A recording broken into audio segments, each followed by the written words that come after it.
Hello. Happy birthday, Melin. Birthday, Millie. Thank you. And Happy birthday, Milan. Thank you. Thank you.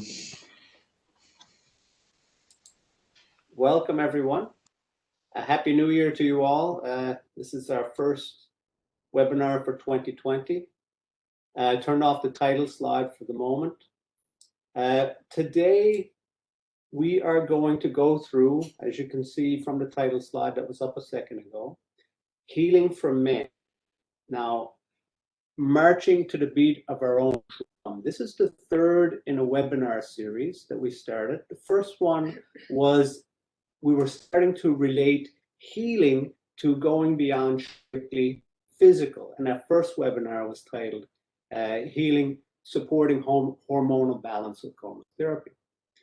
Then the next in that series was exploring our natural rhythms to uncover our potential as females. Of course, I'm saying that in the context of a female. yeah, And then this one now is for men. And if you notice for those who were in attendance at the female webinar, and for those who weren't, doesn't matter, we're going to share a little bit about this. For the female, we took the approach, healing was very much about getting in touch with her already present natural rhythms. And for the male, when we talk about marching to the beat of your own drum, this is very much about creating our own rhythm.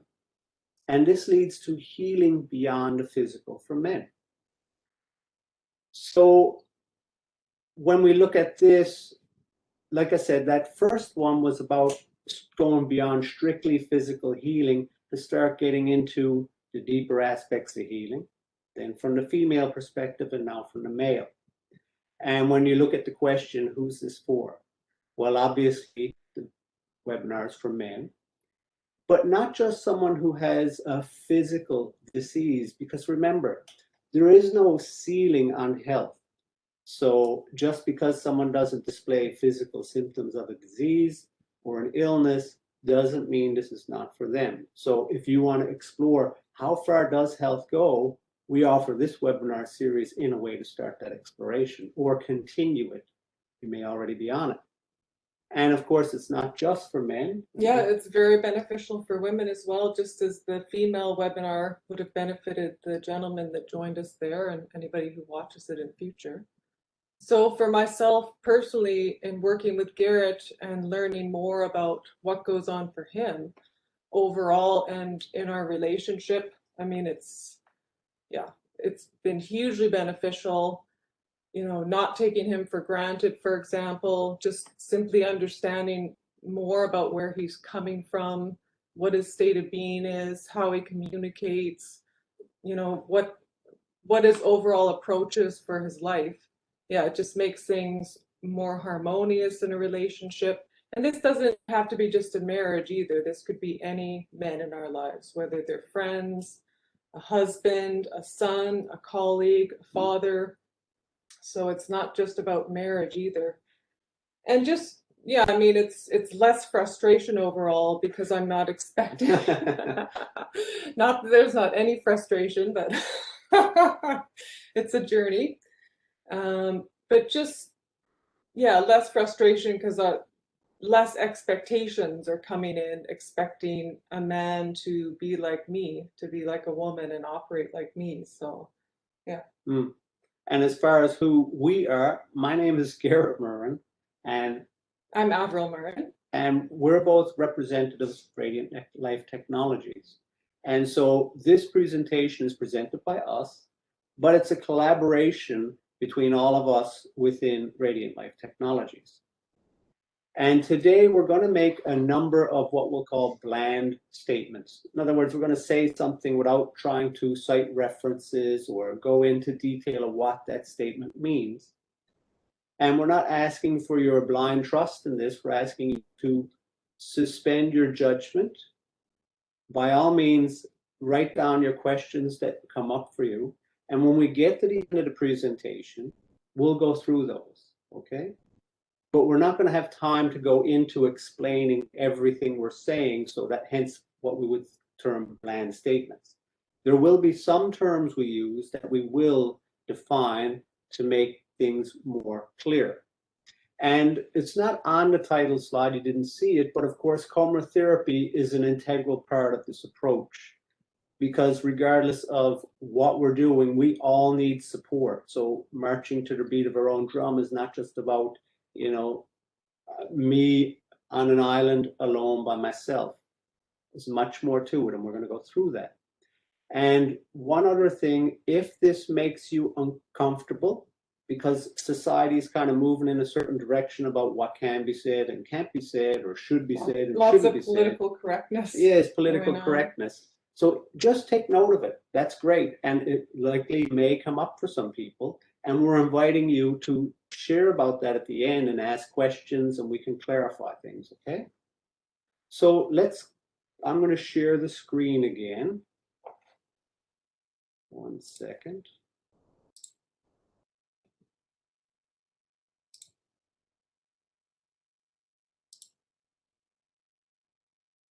Okay, and you see that, right, Maxim? Yes, got it. Thank you. Okay, great. So now let's go to the next slide, and rebel without a clue. Okay, now I'm not saying this in a derogatory way, we're going to explain that. But this is an actor, James Dean, whose character is Jim in a movie, A Rebel Without a Cause. Now, why we put this here is when we talk about marching to the beat of our own drum, we started to try to do this, everyone in some way, shape, or form, as males especially, in our rebellion, often in our adolescence. But at that time, we didn't really have any wisdom or much life experience. So we know something's not right. There's something about our family system, our societal structure, whatever it is, and we're saying, hang on, something's not right here. There's something I want out of this. So we inevitably rebel in some form or another. But we don't have that knowledge, okay? Yeah, Now, so it doesn't end up being all that effective. yes, it Or doesn't. there's just a lot of frustration and anger for the person and the people around the family. Yes, it ends up being frustration for a lot of people involved. And I mean, we could even go back further. A lot of babies, the first word they learn is no, which is rebellion. So again, this is an attempt, a turn of the spiral, if you will. And what I mean by turn of the spiral is learning is cyclical. So we have an attempt at this learning to march to the beat of our own drum. Maybe it's successful for some, but likely not for most, okay? So with that, I want to share another example of rebelling, just rebelling. So I'm going to read the slide and then we'll go through it. And I'm going to do that for all of the slides. When they come up, I'll read them and then we'll go through them. When a man says no to what may seem to others so reasonable, is he just rebelling? So I'll relate two stories about this, and then we'll go through the why here. One is I had the privilege of witnessing an exchange, and in that exchange there was a husband and wife, and the husband had a medical condition. Okay, his wife had experience in putting together diet and supplementation and these kind of things. So she was, honest more or less, or suggesting, look, you need to do these diet things to help with your medical condition. And at some point, he just was, no, I don't want to.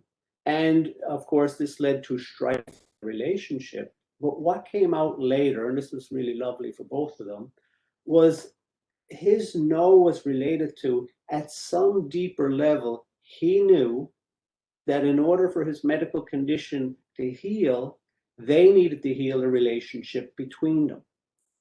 So was he just rebelling there? It looks like no, it wasn't just rebellion, but we'll get to that more in a second.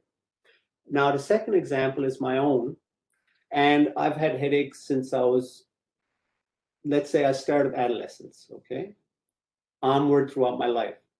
Now, in that, Avril is very supportive, and sometimes she'll say, look, here, take some of these supplements, for example, magnesium. And sometimes I'll say no. Okay. Now, maybe this is a healthy no, maybe it isn't. We're going to get into that. But one of the things I want to stress here is that no is about maintaining the freedom to choose for oneself. So is this just rebelling? Because if you think about it, if I just go along without actually agreeing, Avril says, here's these supplements, and I say, okay, I'll take the supplements, but I'm not actually agreeing, I'm just going along. For me, that's going to breed resentment, okay? Because I'm not actually putting myself in the picture. Someone else is telling me what to do. So when you hear people rebelling, is it simply rebelling, or they don't know how to agree with this in a, let's say, adult way, so they push back in some form? Now, when using our example, and this leads to the next part of what we're going to talk about, those headaches, like I said, I've had them for my whole life. And I know that my state of being creates them, okay? Now, this starts to get into what we would call true healing. Now, for those who've been on the other webinars, this won't be new to you. For those who haven't, we'll go through it. True healing is a gap in our knowledge brings on disease, firstly, in our thinking and emotional patterns. Then, if it's not remedied at that level, it manifests in the body. In other words, the body reflects where we are at. So disease is an expression in an effort to help us tune into and uncover the gap in our knowledge. So what we mean by all this is we correct the mindset that caused disease. Now let's go through this to explain it a little bit. When we talk about true healing, we're talking about healing beyond symptoms, firstly. And when we say a gap in our knowledge brings about disease, first let's look at what we mean by knowledge. If you've read a book about bungee jumping, you have information. Once you go bungee jumping, you have experiential knowledge of bungee jumping. So you could read 1,000 books on bungee jumping, but you don't actually have any knowledge of it. You have a lot of information about it, but you haven't experienced it firsthand, okay? So this is a very important distinction between knowledge and information. Now, when we talk about disease, this is the body, our thoughts, our emotions, they're out of balance, they're ill at ease, okay? And when we look at this in terms of what I said about the headaches for myself, when I start to get into a mindset that is out of balance, I will get headaches. And that mindset looks like, for me, I start to get over responsible. Yeah, So, that's when you don't catch it when you're in that state. If you don't catch it in the emotions and the mental, then then you actually get the physical headache. exactly. Yeah. Yeah. So if I have the awareness to catch myself getting over responsible, I probably won't manifest a headache. But if I don't catch it at the mental level of I'm feeling over, I'm thinking I'm responsible for everything, then it starts to go to the emotional where I feel bad about myself. I'm like, gee, inevitably something's going to go wrong trying to be responsible for more and more and more and more. And then the body in that reflects, and this is to help us get at it. So if I never had the headache, that over responsibility, that it could continue indefinitely. Probably wouldn't with you and I working together, because you bring it to my attention, of course. But you see what hopefully you see what I'm saying. And then as I correct that mindset about the headache, then of course that imbalance corrects itself physically. And this is what's written here is in the Health and Holism book written by Tan Perez that we've shared about here before, but you can find a whole, this is just a part of it. So there's a whole page right up that goes into what true healing is. And we'll share the link to that at the end of the presentation. And also you can find this in the foreword to the Coma Therapy user guide. So you can read about it there as well. Ah. So let's go into a few more examples because, that was a lot to unpack in that slide. So we'll go through a few more examples. So healing beyond the face value, and this is more samples from Health and Wholeness in the book Avril just mentioned. So we have disease on the left and we have cause on the right. So I'll just read them, then we'll go through them. So adrenal dysfunction, excessive mental and or emotional stress. Arterial hypertension, which is high blood pressure, fear of survival. Colitis, inflammation of the colon, not wanting to accept the process of life. Prostatitis, disease of the prostate gland, feeling bad and inadequate as a male. And testicle disorders, lack of expressing the male power, and hernia, severe frustration. So I don't think we need to say much about adrenal dysfunction in the sense of everyone has the experience of mental and emotional stress.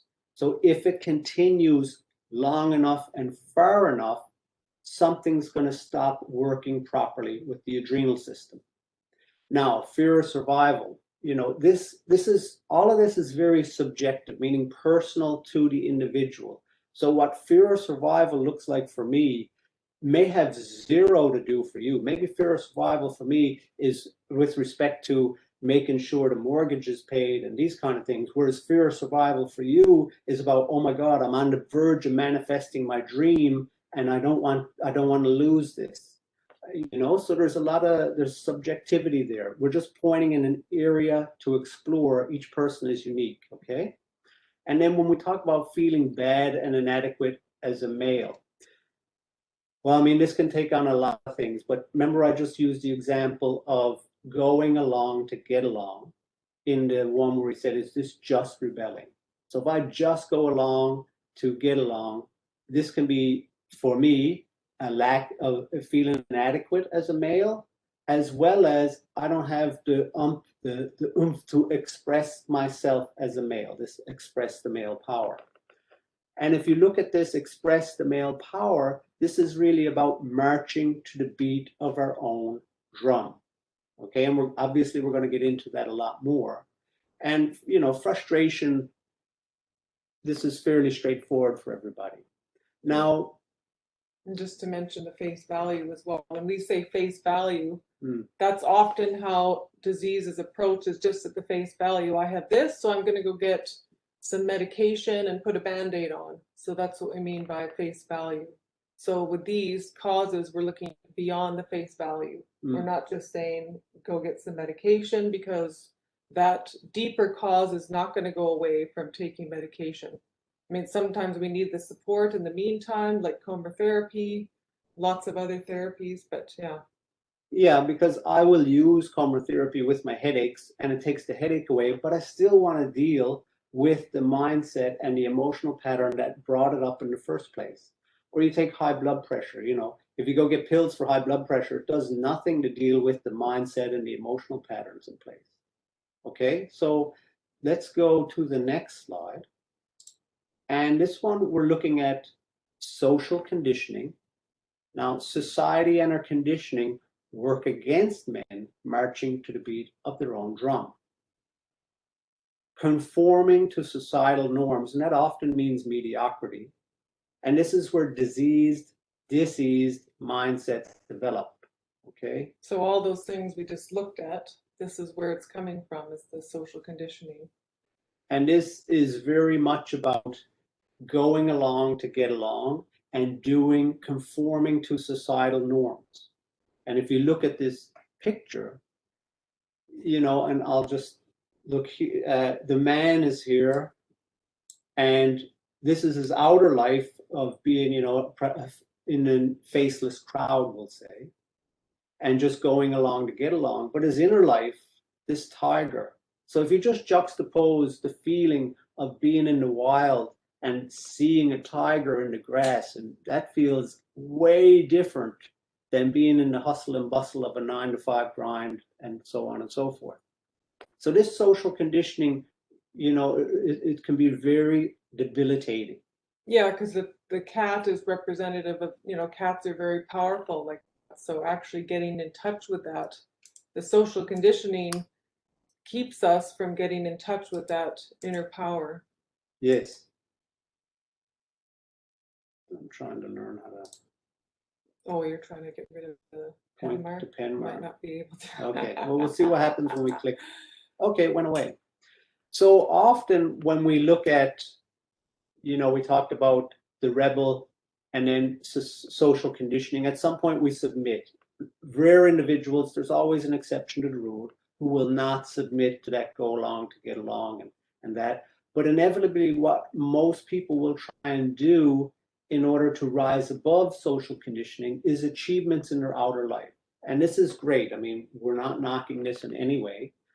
But what happens, as valuable as these experiences are, they're not it. Because if you think about goal orientation, for each box you tick, for each goal that you hit, there's going to be, okay, well, next goal, maybe that's going to be it.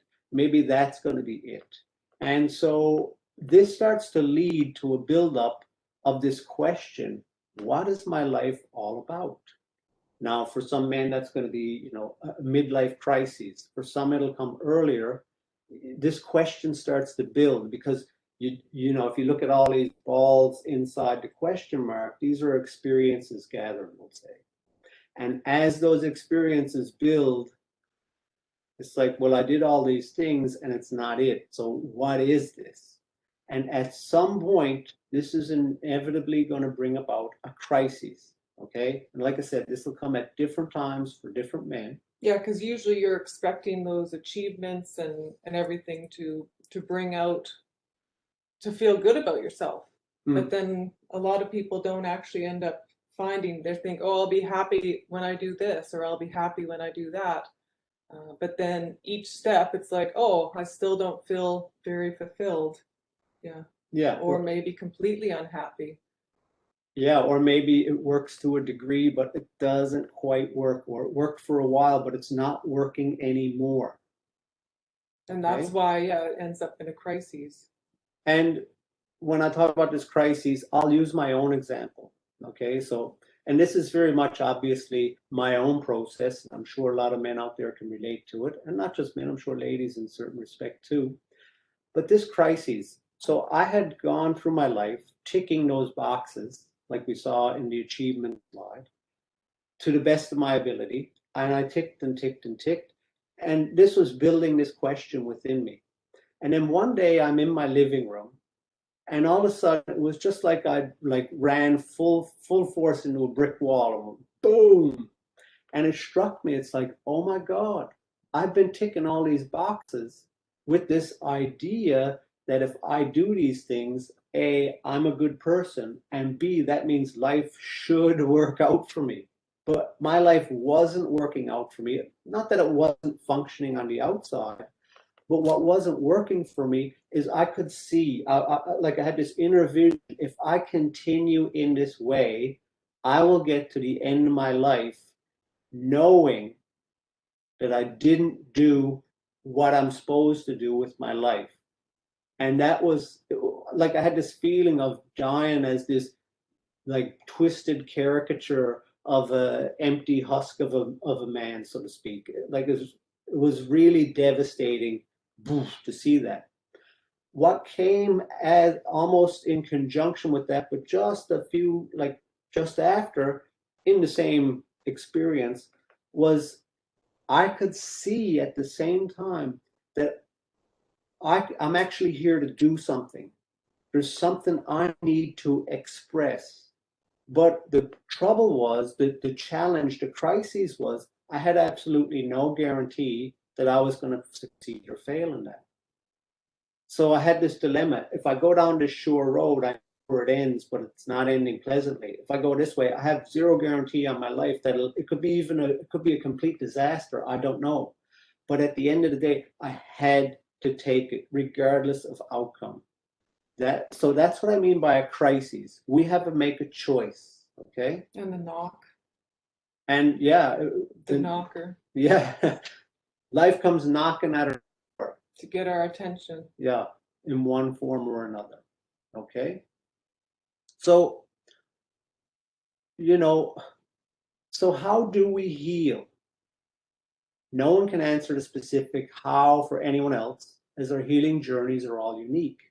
But there are some essentials and tools common to us all. And now remember, whatever we do to uplift ourselves uplifts all life around us. And the opposite is equally true. So now let's unpack this slide a little bit. When we talk about healing, and in the context of this marching to the beat of our own drum, we're talking about how do we go from this ill at ease state, whether you're manifesting disease symptoms in your body or you're just like, geez, you know, my life is like, what's going on here? I'm not really happy with it, or I thought it would be more, or, you know, something like that. But now it's about moving in a certain direction. And that direction is about uplifting ourselves. And this automatically uplifts all life around us. And just to give you an example, let's say a negative example, if you have had experience with someone in your family with alcohol or drugs, you'll know what I mean in that person takes themselves down and it hurts everyone around. Yeah, when it becomes abuse. Yeah. Yeah. So all of these things, okay? Yeah, if dad's an alcoholic and he goes out drinking and comes home, then it affects the whole family. Everybody's, yeah, Hyper vigilant and Yeah. what's going to happen next and all these things. And then, walking on eggshells. yeah, and we carry that forward. This is part of that dis-ease, you know, these social structures, family structures we grow up in. So really, when we look at this, so how do we heal? As we said at the beginning, this is really about marching to the beat of our own drum. And you could look at this, you could also say, follow your heart, okay? And you'll notice you create the rhythm. It's up to you. So now, okay, sounds good. Follow your heart, your intuition, your gut feeling. Are you even in touch with your heart? Okay? And why bother? Why even bother? And we're going to look at those in the coming slides. You certainly will. Let me read this part to you as well. It'll not be long until this is relegated to superstition. Like so many things in the past that were integral aspects of how people lived and approached life, people in the future will think, you know, if they read in a history book the way society's going, they're going to think this is some kind of nonsense or superstition about following your heart. This is coming about because men and women have discarded the obvious in favor of intellectual complexity, and as a result have lost touch with their feelings. All the mystery about themselves as men and women is gone. So now, if we unpack that, think about children and how they approach life, okay? Life is like this grand adventure. There's mystery to it. There's exploration. There's discovery. But as adults, what we, you know, that's a tree. Yeah, okay, I already know what a tree is. Okay, that's a bear. Yeah, okay, know what a bear is. Well, maybe not a bear because everyone's wild for a bear. We think we start to slip into this place of our intellect telling us we already know these things, so we don't need to pay attention to them. And one of the worst parts about that is we think we know ourselves and we don't even pay attention to ourselves. Okay? And when we look, why we say this is going to be relegated to superstition, this is a very hard concept, and you can help me with this as much as you want. Well, you used the example of the wee folk putting food out for the wee folk. Yeah, Avril and I Which is talked a about little tale. all kinds of different ways to try and explain this. So if you think about, you know, you read in stories and all of these old things. stories, Yeah. old tales of, people would leave food out for the fairies and the, Go ahead. Yeah. I don't know. So this is something we'd look at as being silly or like, oh, that wasn't real, but really we had no idea what was going on back then, how people were in touch with things. I mean, yeah, people like native tribes in the Amazon or something, and they were able to learn about the plants without having a book around. They used their gut feeling. They followed their intuition as to what was healing, what was poisonous. If you did this to this plant, you know, it would be poisonous, but if you mixed it with this one, it was fine. there was all kinds of things that went on, but now we're not in touch with that. Now we need a book to tell us this thing, or somebody else, some expert has to tell us. So. And we were at just now you brought that up, I remember the story. We were at a symposium, and there's a gentleman there who'd been a National Geographic explorer his whole life. And one of the places he was exploring years ago was the Amazon, and about this exact thing you're talking about. He was talking about the plants like that. And so he asked the medicine man, the shaman, he says, how, like, there's like infinite number of plants here. How do you know to mix this one with that one? And the medicine man was laughing at him. He goes, my God, man, isn't it obvious? The plants tell us what to do. So in our mindset, this is complete superstition, but there's some deep knowledge there. And when we talk about follow your heart, your intuition, your gut feeling, there's a deep knowledge there. And this is what we're trying to get at here today with this march to the beat of your own drum. So now let's look at the questions. Are you in touch with your own heart? And why would you even bother? So first, let's start with why bother, okay? We're going to use death to guide us here. And why we're going to do that is because it cuts away all the pettiness to get to what's actually important. How will you sign the guest book of life? In other words, when you leave this planet, what will be your signature in that book? Now, if you want to get a sense of this, you can read a lot of articles all over the internet about palliative care nurses and what people say when they're dying. So one nurse has a quote to give you a feel for what I'm saying here. The men I nursed deeply regretted spending so much of their lives on the treadmill of a work existence. So think about that. It cuts away the pettiness. At the end of our life, you know, having $10 million in the bank, I am not saying there's anything wrong with money, okay? Don't take that out of context. But that's not going to be what's important. There's going to be something more intrinsic to our hearts that's important. Yeah, if that was the only thing that was important in one's life, then yeah. And so I'm going to read something for you. The man who ignores the call of his heart, okay, we'll use this example. The life of such a man becomes filled with a sense of emptiness and a dull longing to have that emptiness filled. But not knowing what it is he seeks, the man discovers instead a numbing sense of futility creeping into his heart. Then all too soon he finds that his life has slipped through his fingers, spent on the meaningless trivialities of human pettiness. And that's from Teun Merez, the founder of Radiant Life Technologies. So when you think about that, this slipped through his fingers, spent on the meaningless trivialities of human pettiness. Here's another quote. I wish I'd had the courage to live a life true to myself, not the life others expected of me. And this is people on their deathbed saying this over and over, the same type of thing. And when you look at that social conditioning slide we had up earlier, the man and ticking the box of the achievements and doing all these things that we're told this is what makes for a good life.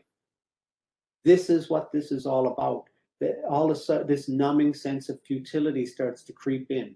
Then we have choices to make, crises happen, okay? And then just to hammer home this part of choosing not to answer the call, like why would we bother? You can't escape the consequences. So this is from the article, The Top 5 Regrets of the Dying. This is one of the top ones. Most people had not honored even half of their dreams and had to die knowing it was due to the choices they had made or not made. So in other words, we can fool ourselves all we want for a long time, but at some point, the consequences come due. And this is evidenced over and over again, okay? yeah, deep down. Deep down inside, we all know, yeah. Because then when you're on your deathbed, then you do know. So how you must have known before you got to your deathbed. You just weren't paying attention. Yeah, and this is why this presentation from our perspective is so critical, because this is really about learning how to access that deep down inside. We do know what cuts through the pettiness, what is real. And we want to access that. And there's certain tools and stuff we want to get to. But Because before we again, do, that social conditioning slide, that tiger's there. The tiger's there all along. inside you, that dream wants to live. Just a matter of like that knock. Okay, that's the Inside me. The I mean, tiger knocking. yeah. My dream wants to live. Yeah. So, and just to end off, because I love this quote from Plato, we can easily forgive a child who's afraid of the dark. The real tragedy is when men are afraid of the light. And I would say when they're afraid of their own light. Okay? So now let's consider the man who does answer the call of his heart. Well, I this is still faced it all. Yeah. This And is I still the stood why tall. bother. Yes. Of the why bother. Yeah. I Yeah. faced it all and I stood tall and I did it my way. Impeccable honor. So you think of that man, this is a man with impeccable honor, quiet dignity, unwavering hope, tenacious courage, and last but certainly not least is having fun with life. Now, I faced it all and I stood tall and did it my way is from Frank Sinatra's song, lovely song. And again, this isn't about like, every man for himself and the devil for us all. I'm just going to do what I want to do. It's not about that at all, okay? So I think we've covered pretty clearly why bother. This is how we sign the guest book of life, one way or the other. There's no escaping that. So now, when we look at this question, are you even in touch with your heart? We can say, is this my heart I'm listening to or my low self-image? Signs I'm in touch with my own heart is where we're going to go to next. But let's talk about this middle part. Is this my heart I'm listening to or my low self-image? So if you think about my crisis point that I shared a minute ago, in that crisis point, my low self-image, okay, I'll give you an example, was saying, Garrett, there's no guarantee. You're probably going to fail. Don't go that way. It's going to end badly. Everybody's going to think you're a total fool and all these things. So my low self-image was trying to say, go down the sure path of this one here. But, obviously it didn't convince me because even though there was no guarantee of success, I'm like, no, I have to go this way because I can't live that way. So that's probably the first sign that you're in touch with your heart. If you're doing something because no matter if you win or lose, you feel with every fiber of your being, you have to do it. That is a good sign that you're in touch with your heart. But if you're going, calculating, if you start calculating about whether you'll succeed or fail before you even set out, chances are you're listening to your low self-image. And if you listen to it and go along with it. Yeah. Yeah. Yeah. Because it's going to be there most likely. Yes. Yeah, of course. I mean, maybe you have a good self-image. Okay, but still, do you want to follow your heart or your self-image? Yeah. So now let's move to the next slide. And again, we're looking at signs we're in touch with our heart. So this one, I'll read it. Feelings. What are feelings? Feelings are the registration of irrational knowledge in us. This is the intuitive principle. Our heart, as opposed to the intellect, which is our rational principle. And this is a painting from Salvador Dali, The Metamorphosis of Narcissus. So now let's look at this painting. Well, actually, we'll look at the painting in a minute, but let's unpack what we just said. What are feelings? I'm going to give you two examples. I worked at a mine many, many, many moons ago in the engineering department. And there was a machine that broke down in the production plant. And I had to go fix the machine. And I'd just arrived there. Had no experience, knowledge of that machine at that mine, but I know machines a fair bit. And when I went up to the machine, generally the approach would be you go get the manual. Of course, the manual's about this thick, go through it and all of these things, but there wasn't time to do that. So I went up to the machine and I looked at it. And I intuitively knew, go to that panel and open it up. So I went to that panel and I opened it up and there's a bunch of electronic components in it. And then test this area here. And I tested that area there, and it led me to, anyway, between the jigs and the reels, it led me to the problem.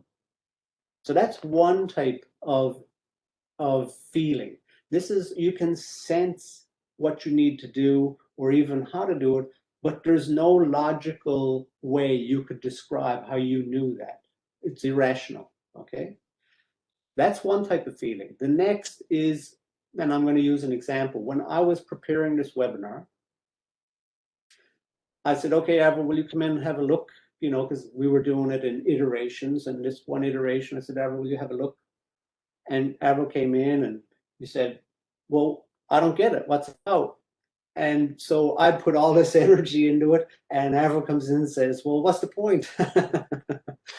So What are you getting at? yeah, what are you getting at? And I thought it was all clear as a bell and all these things. And so what happened was, I was like, oh, tell me more. So Avril started to, you know, explain a few things to me. I didn't see this, I don't get that. And she said one word and all of that, like I'm listening to her, like trying to figure out what is it that she's saying. And there's one word that stuck out for me, and that is the word healing. And as soon as she said that, I'm like, that's what's missing. That message is not there. But don't ask me. And then that led to the iteration of the presentation you see here, okay? Through listening to that feeling that came up, like listening to Avril firstly, and then listening to that feeling within me, it led me to this iteration. Of course, in cooperation with RLT, everyone in RLT, but this is how we got there. And this is the type of feeling where we're open to the guidance that's coming to us all the time from the world around us, okay? So these are, but again, you can't explain, I couldn't explain to you how I knew that that healing was the word that resonated with me for, okay, this is where we go for next steps. This is, I need to, because from there, that it took some time to create this webinar, several hours to change it. And there was some added pressure there because I was to present it the next morning, and Avril told me it's like 4 or 5 o'clock in the day. So of course my low self-image could have came in and said, oh my God, you're never going to get this done in time. No sense even to try, or whatever it is. But anyway, we didn't go that way, okay? Now, And I'll just say one thing, I'll add one thing in with respect to your story with the machine, and also with this, is that you've had experience now over the years listening to your heart, following your heart, trusting your feelings. So, or listening to your feelings. So there's a level of trust there within yourself to like go with that. Because when you're explaining about the big machine, it's like a lot of people wouldn't necessarily trust, even if that's coming up for them, and there is some knowing there. It's like, yeah, they would say, oh no, I can't go with that. I have to go get a book and figure this out. Whereas you had the experience already to trust it. that's And again, excellent that's this point. low self-image that can come in and, yeah, wash that away. Yes. Yeah, if you allow it. It is a skill to develop over time. One thing, if you're in a relationship together, what Avril and I do, we made a commitment to each other in our marriage to corroborate each other's feelings for each other. So in other words, what I mean by that is that irrational knowledge. If Avril brings something up that's irrational, I will check, and yes, that's actually true, without trying to filter it or get cute or anything like that, you know, or have some sort of debate about it. Just, and Avril will do the same for me. And this has helped us together cooperate to build our trust in our own intuition. Okay, takes honesty too, of Oh, course. I already changed it, so the Oh, whole you picture's changed it. there. Yeah. So now I want to go through this slide. If you remember, some of you were on previous webinars, and we talked about we're not human beings on a spiritual journey, we're spiritual beings on a human journey. Okay, so this painting is an allegory of Narcissus is a story, an allegory about our descent as spiritual beings into matter and being trapped there, okay? Because Narcissus is trapped by his own reflection. And so when you look at this, Narcissus and the representation here is the earth and the water representing matter. But you look to Narcissus left, your right, and you'll see this bizarre world of a hand coming up out of the ground and an egg and a flower sticking out of the egg and a checkerboard, like a chessboard, and this irrational aspect. So just to point to an aspect of this, there's many interpretations, but Narcissus can free himself from his being trapped in matter through accessing his feelings. And what this does is it breaks the shell of his understanding. Okay, it breaks that shell and new life emerges. And as that new life emerges, he becomes less and less enamored and trapped by his own reflection, and he can start to break free from being trapped in matter, to become, to realize, to live once again a spiritual being having a human journey, which everyone intuitively grasps, as opposed to a human having a spiritual journey. Okay? And being more in touch with his feelings overall, because when you look at, I mean, the picture overall, but especially on the one side there with the checkerboard and everything, it's very irrational. So to get in touch with that, I mean, you need the feelings to be able to look at this picture and get any kind of, make any kind of sense of it. Yes, you have to do that with every Dali painting. So accessing our feelings is one of the primary ways we start that journey, okay? Listening to our heart, all of that is about that. Now, a super important distinction we need to make here. Feelings are not the same as emotions, okay? Emotions are also very important. Picture them as the fuel that's aiding us in accessing our feelings, that is, that irrational knowledge. If we suppress them, our emotions, we cannot access our feelings accurately, if at all. So, in other words, this sets up barriers to get in touch with our heart. So we have to learn not to suppress them. Remember, they're not the knowledge that we're after, but they're the energy or the fuel so we can get access to that knowledge. So when I asked Avril about the presentation, and she said that, the first emotion that came up for me was anger. What? I put all the effort in and you just go like that, and, oh my God. So there was immediate anger. And obviously, I didn't go with the anger because I invited Avril to share more. I let that anger just wash through me. And it really woke me up, okay? And then, like I said, it was a deadline. And the second emotion that washed through me was fear. Oh my goodness, I have to get this done by tomorrow. But I have enough experience of, let's say, doing different things and trusting my feelings. And I'm like, we'll get there. That's okay. Trust the process. And again, that emotion of fear washed through me, and I was doubly alert. That fuel, it really fueled me to be here and now, present, wide awake. And through that, I was able to pick up on the feeling of healing when Avril said that word, okay? So we need to handle our emotions. They're not the same as feelings. And really, this is another skill to be developed. But we can all do this. This is all it's all there for us all. I mean, we all experience emotions. The main thing is to not suppress them. And why this is so important for men, you know, you'd often hear this expression, women are more in touch with their emotions than men.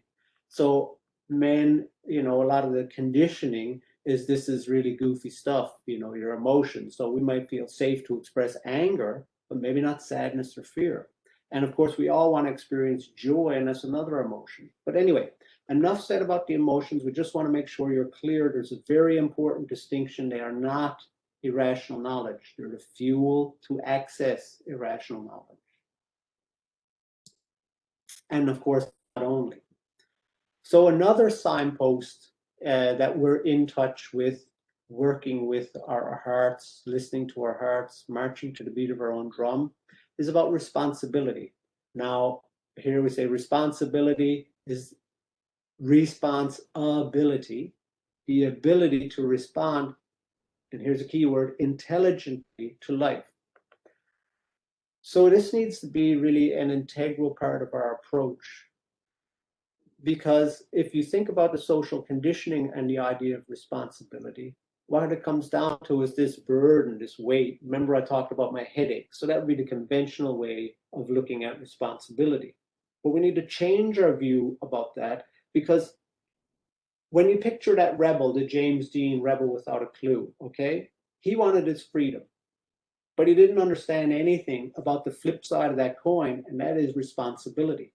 You cannot respond intelligently to life without being free. Think about what I said with the resentment that I could harbor toward Avril if I just go along to get along. Okay, I'll take the magnesium, or that man, he just take the supplements his wife recommended. Okay, we can only respond intelligently to life when it's a conscious choice. So let's look at this artwork again. This is Michelangelo's creation of Adam. Now, when you look here, this is what I would call an example of not responding intelligently to life. Because you have, let's say, this image of the anthropomorphization of God in the cloud, or whatever you want to call his cape. And he's doing all he can to reach out to Adam. And the cherubim are holding him so he doesn't fall out or whatever from the cloud he's in. And here's Adam. He's languishing on the grass. He's free as a bird, but he's not taking any responsibility. He's just sitting back. His arm resting on his forearm and his hand just languishing in front of him. He's barely putting any effort. Won't even lift his finger. He's not even really lifting a finger to meet the other person. So he's not responding intelligently to life there. And if you notice, penis is completely flaccid. Now, you know, if a man is not inspired, of course, I'm not saying a man walks around with an erection all day when he's inspired, but this image is about not being inspired by life and not really responding to life intelligently. And we have all had that experience. Okay? Avril, did you have anything you wanted to add to that one?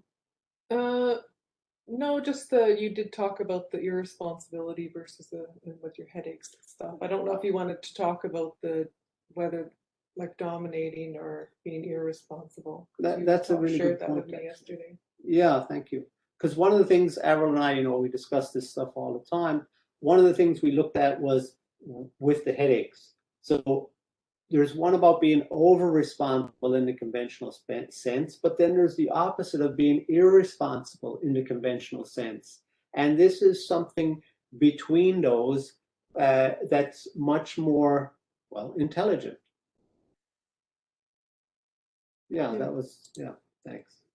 So another signpost that we are in touch with our own heart, that we're marching to the beat of our own drum, is intelligent cooperation. Now, conventionally, let's just use the negative of this. I'm intelligent, you cooperate with me, okay? This is a lot of people's conception of intelligent cooperation. But what that says is I'm superior and you are inferior, so you're going to do what I say. Or if we look at social conditioning, oh, this person is the expert, so they know I don't know anything, so I'll just do what they say.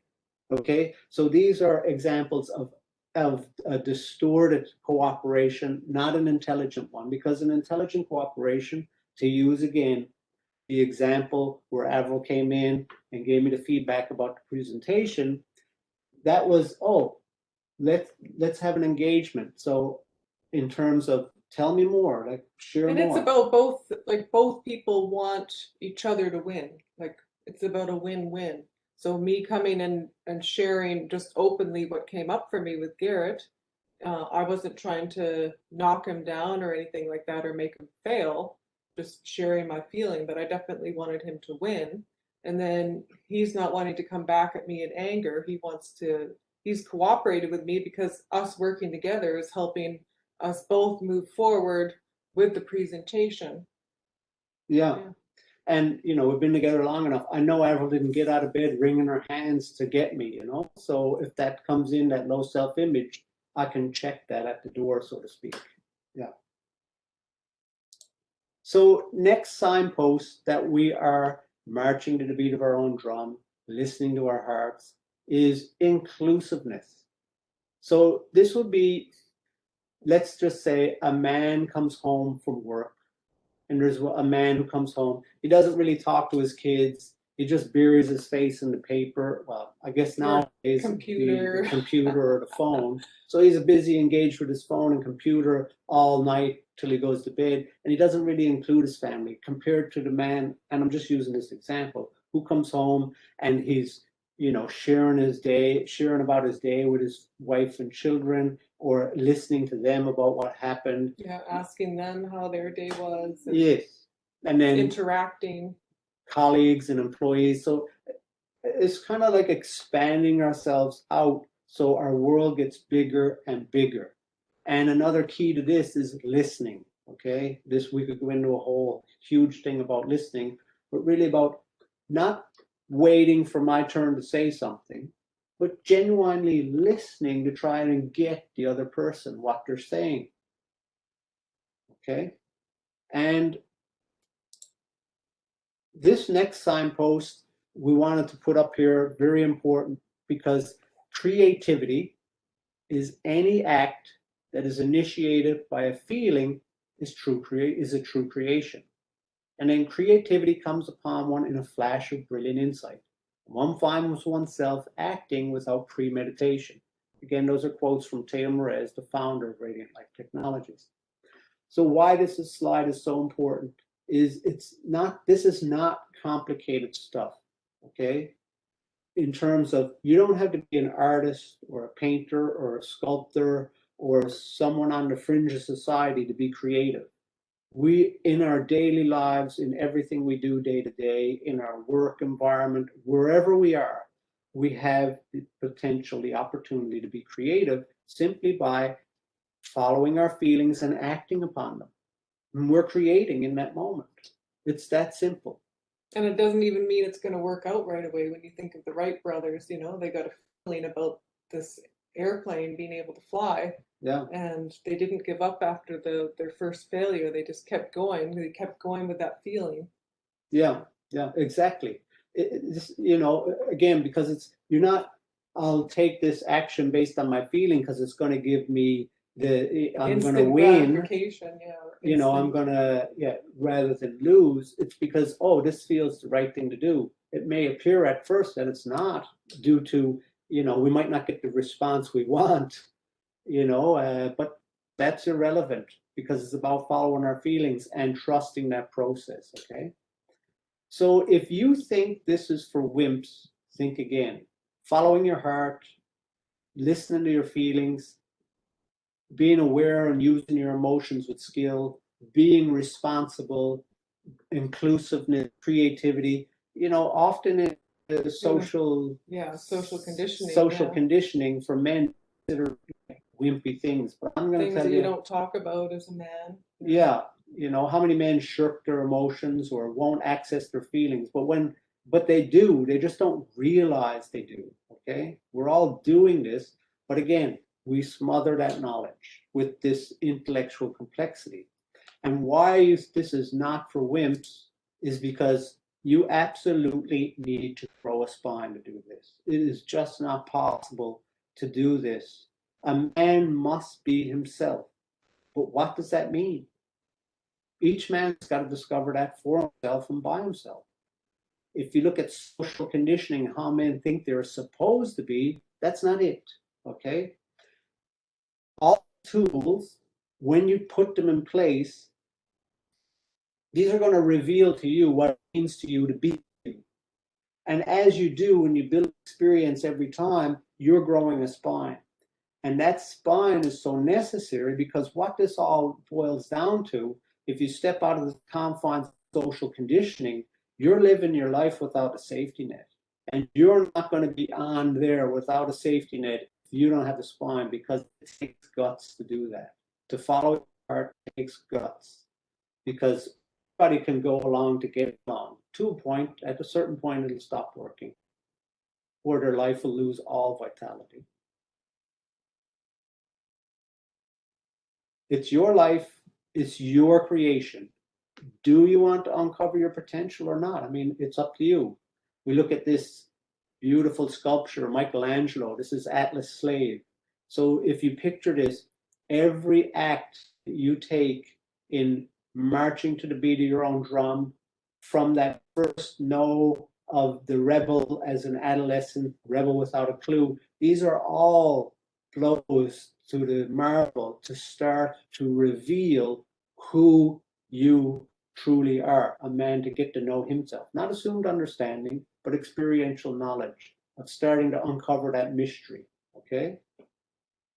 And in case you missed it and you're wondering, well, what does all this have to do with healing, you know, disease X, Y, or Z?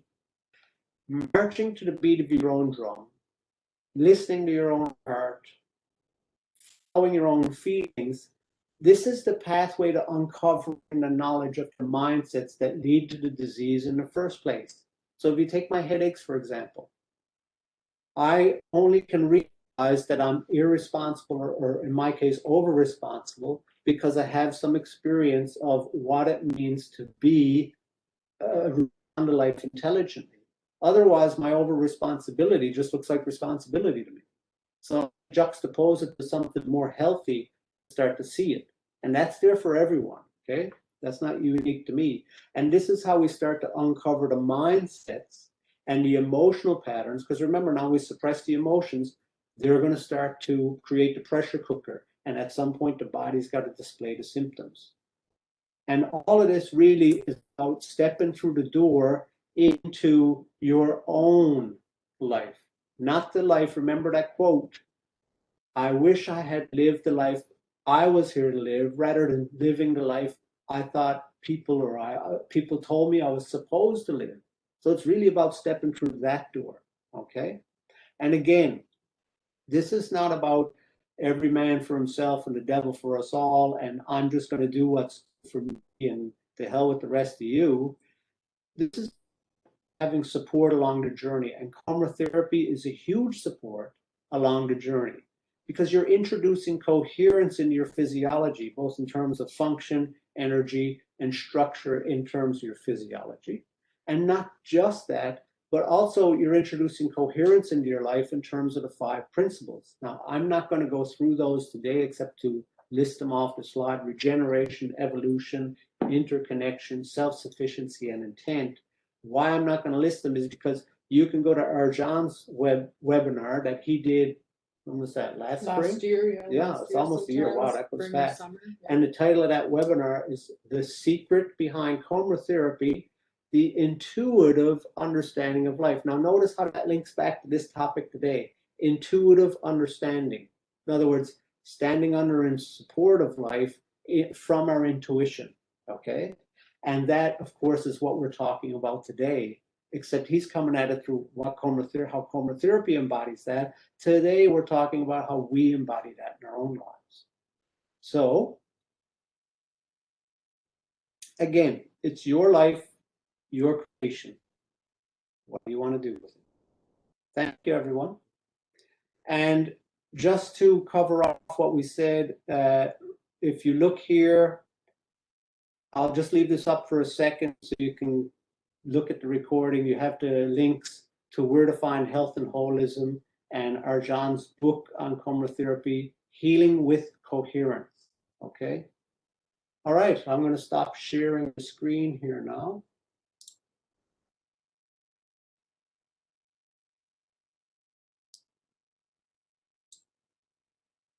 Are there any questions, comments?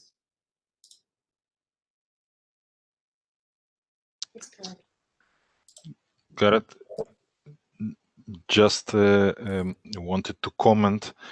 I found an analogy when you mentioned this becoming a superstition. Because what came up for me is the word itself, irrational. The word irrational became a synonym of something bad or negative. So if you are behaving irrationally, or you are thinking irrationally, or something irrational, this means bad, something which is not good. This came up for me. So this is how it is, just to confirm what you shared. And also the interesting is the word rational itself. Rational is like measuring everything. So if it is not measured, then it is irrational, and irrational means bad. So yeah, that's what Thank came you. up for me. I'll just check the chat. Does anybody else have any questions? I have a few here in this chat to me. Okay, so one of them was, you know, and this was, I'm probably asked at the beginning, a man marching to the beat of his own drum and doing it my way sounds pretty selfish. So I could see how people could say that in our today's, let's say, society where, you know, I remember one time hearing this couple, and them said to the other, they said, you know, why do you get to do what you want? I never get to do what I want. So I guess this would be an experience people have. But really, if you think about the part where we said, whatever you do to uplift yourself automatically uplifts all those around you, and vice versa.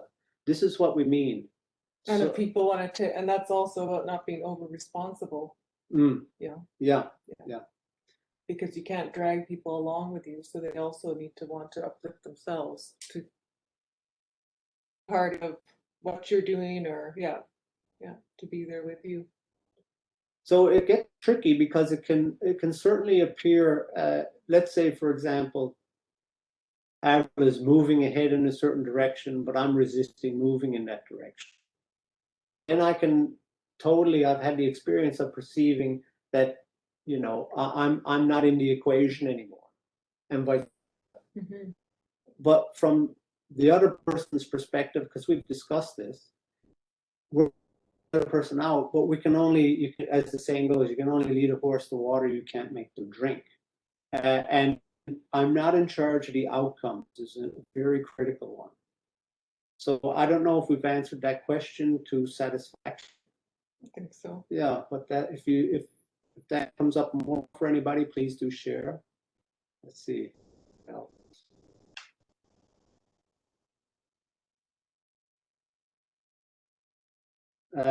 Here's one. You know, the husband and wife, it seems like dismissing or not listening to the female when she wanted to help. So Avril and I have experience of, let's say, the positive, that working and that not working. If you think back to what I said earlier, it's really critical to agree from a place of, I'm making the decision for myself. I'm not going along to get along. Okay, I'll take the magnesium, just stop nagging me. That is not a place where I'm actively engaged in the process. Instead, I'm just going along to get along, okay? So in that, let's say, less than healthy way, when we first got together, I started with no. I didn't know how to do this intelligently. I just knew that I didn't want to just go along with something that was suggested to me. I had to so I ended up rebelling against certain suggestions Avril made, as an example.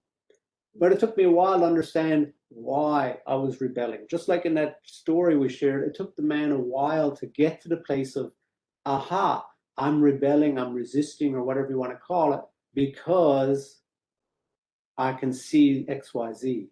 There's something deeper. The relationship needs to be healed. Yeah. Right. And for me, I had to get to the place of taking responsibility for whatever decision I'm making. I had to take responsibility for that myself and not put it on the other person. So yes, it can come across as dismissing or just pushing back, but this is a step. But sometimes you actually do have needed to push back, because in me learning for where Garrett's coming from and not taking that into consideration, then I actually have nagged him, definitely. I wasn't going to say it. With the nagging, I mean, yeah, the man is going to push back when it becomes nagging. It's pretty inevitable. I mean, okay, he can go along with it, but yeah, nobody wants to be nagged. So it's the nagging, it's too much, you know. I can mention something and then not because the nagging can be over responsible as well on my part. So if Garrett, he knows that I've suggested this, I have this as a, something that could support him. And if he chooses, then okay, he can then come back to me and take it. But if I just keep going at him, then yeah, it doesn't work out very well. Exactly. Yeah, thank you.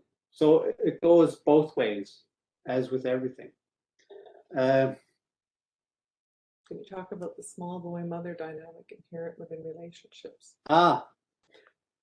Okay, so let's read that one out loud. I don't know if everybody heard you. So can you talk about the small boy or little boy mother dynamic inherent within relationships where the male is naive? Okay, so when I just said go along to get along, that is an example where remember we had the slide up that said not expressing the male power.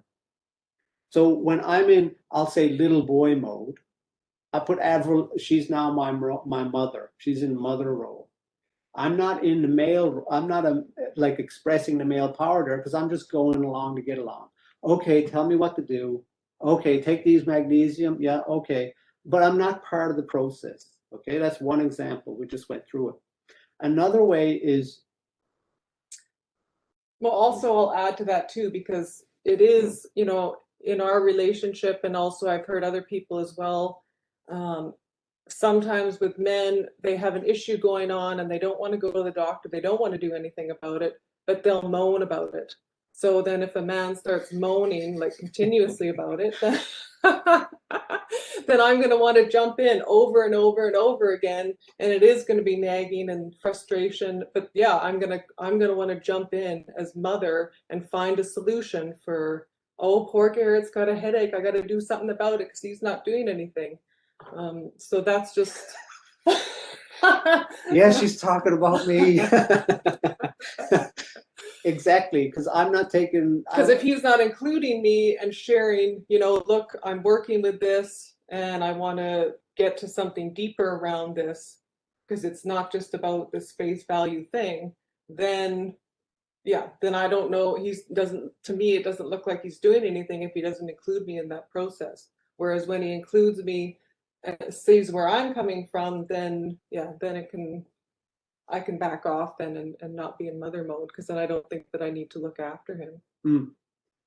Because the female will automatically start to look after things, especially, and you brought up when the male is naive. So, there's often this thing we hear in our society, females mature faster than males. So it takes men longer to find their feet. Remember that question mark slide where we have to gain a certain amount of experience before we even know that something's amiss.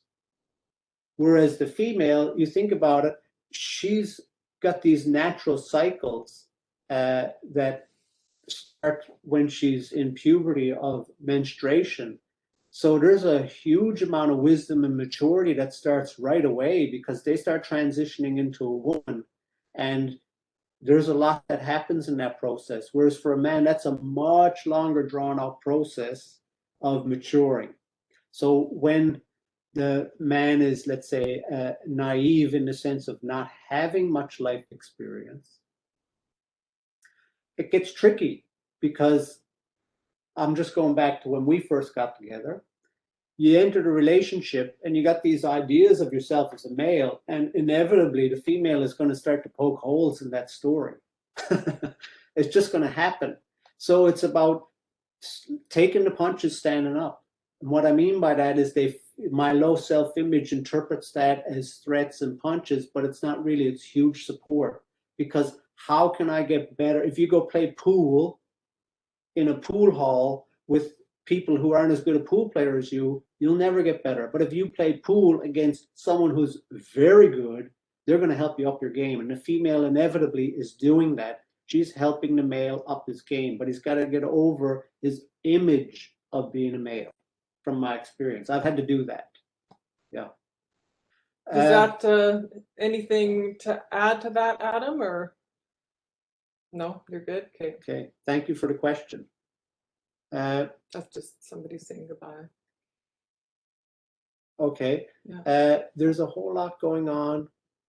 That's Oh, just there's a whole lot of going along to get along in the world right now. Yes, which is why we're in the situation. I agree. And people, so that comes up to another question we were asked. Isn't this all equally applicable to women as men? And so if you think about the female webinar, for those who weren't on it, let's say getting in touch with the menstrual cycle and working with that power inherent in things for the female, she's very much able to transition into the wise woman of the village. And this is the matriarch who looks after the emotional and physical well-being of the village. Okay, this is one half. The other half is the male, the man stepping into the patriarchy. Now, patriarchy today, I might as well say the F-bomb on the thing for the label it has. But I'll say it anyway. The patriarchy, we haven't really seen it because the patriarchy is the male stepping into that role of looking after the prosperity, mental well-being of the village. And if a man goes along to get along, he does nothing to contribute to that. He's not going to step into being an actual patriarch. He's going to be in little boy mode for his whole life. You know, you heard the expression 45 going on 15. He's got to grow up. And that's why we said you need to have a spine. Like it takes guts to do these things because you're going to have to go against all the conditioning in the head. And the converse of the man who goes along to get along, or the nice guy, is the bully who doesn't care a sod for anyone else and will just push everyone else into what he wants to do. And that's, let's say, what people consider the patriarch today, which is not the patriarchy, because it has nothing to do with looking after the prosperity of the village and the mental well-being of the village. So why we said this is primarily for men, yes, we all need to follow our hearts, but as was said, this is why society is at this precipice or a dysfunction or whatever way you want to look at it. All the craziness going on in the world in every department of human endeavor is from this lack of men stepping into their role. So that's from, and if you got a different opinion or you see it differently, by all means. Yeah, just to say, if anybody wants to share, it doesn't have to be in the chat either. You can unmute yourself and feel free to, unmute yourself and share anything or ask anything if you want to do it that way as well. There's a question here. The word keeps coming up for me is desire. I can't even formulate a concrete question around that word, but how is desire connected to today's topic? That's a really good question. If you Connects think with the emotions, for sure. Desire, yeah, that desire to fight. So if you look at the emotions, emotions are fuel. Desire is fuel. So at the end of the day, you know, emotion of anger is the desire to fight. But to do that intelligently is the desire to fight for clarity. What is going on here? Like when Avril said that to me, I had to take that anger and use it for clarity, to like, all hands on deck, time to pay attention here. Let's find out what's going on. Or you look at the desire of fear. It's the desire to retreat, which at face value means run away. But what it really means is to look again. Remember I said the second emotion that came up for me is to really like, okay, what's actually going on here? So it was a fuel that I could use to access my feelings. So you think about a little kid, how passionate they are about life. They're right in there. You know, they can go from this game to that game to this play to all of that. That desire is alive and well. There's no suppressing it. Of course, as we go through life, we're taught that's not appropriate, this is inappropriate, and we start to suppress those aspects and desires that go with it. So emotions are the fuel, and that is the desire. When it comes to the path of the heart and following our feelings, this is really about, it doesn't matter the outcome, this is something I need to do regardless. which is not really, yeah, we need the desire to get at that. And it opens up, let's say, a whole new world. Like that Salvador Dali, where you looked at the irrational side of the painting, it opens up a whole new world. So I don't know if we've talked about that to satisfaction, Thanks. Yeah. but if you have more to share, please do. And another question. What's wrong with the male energy at play in the world today? Well, the male energy is not really, not at play in the world today. It's mostly little boys running around for a large part. Yeah, There's some, but it's absent. in terms of, if you think of that true patriarchy of, remember we talked about responsibility and that ability to respond intelligently to life. You know, when we look at that type of responsibility in terms of where the world's at today, and of course we're just sharing from our perspective, someone else may have a different perspective. When you think about that or consider it in terms of looking after the well-being, the prosperity, in other words, everyone has enough in order to flourish and prosper. Looking after that prosperity of the village and the mental well-being of the village. I'm going to say a very derogatory term right now. Please, you know, it's, you could hear the term today, it's effed up. Okay, it's mind F. You know, so what are we talking about? That mental well-being, you know, this term that comes out nowadays, gaslighted. Everyone's being gaslit, like these, where it's like, you don't know if you're coming or going mentally. So this is really a real distortion on that energy that's there to help everyone prosper and everyone to make their way in the world. You know, there's a real distortion on that. Because when we look at, you have two sides to it. We already talked about them in terms of the nice guy, okay, who you know, you can take everything out of his house and he won't fight back. So that's way too soft of an approach. To the other approach, which is take whatever you can, and if you can't get it, then Take it by force. Take it by force. So you have these two, and in between those, not even between, but a third way is this intelligent approach. But it takes so much guts because the person who's bullying everyone is not doing that from a place of empowerment. They're doing it from a place of trying to feel power over because they got some sense of lack within themselves. Mm-hmm. And the man who, let's say, goes along to get along, he's sensitive, okay? He can see things going on, but he doesn't know or doesn't trust himself where to step in or how to step in. So he's trying to make things okay, but yeah, again, it's coming from a place of lack. Who am I to do anything? Or, gee, if I do that, people won't like me. Or if I do that, what'll happen? And I'm not saying people shouldn't consider those things. Is it cooperation? No, competition, not competition. Cooperation. That was part of the other question. Yes, that would be, I would agree with that, you know, instead of... It's not cooperation, it's generally. Yeah, that devil for us, like every man for himself and the devil for us all type of thing, where the hell with you and your needs, I'm going to get what's important to me. And if that means you're going under, I don't really care. So that creates, the world becomes a desert at that point. There's nothing there to sustain or nurture anyone anymore. Yeah. So that's, and that competition, you know, remember what I said earlier about the pool players. So you can compete with in order to keep improving each other's games by working hard, not working harder, but living more fully, that uplifting ourselves. But the competition against is what we talked about just a second ago. Great questions.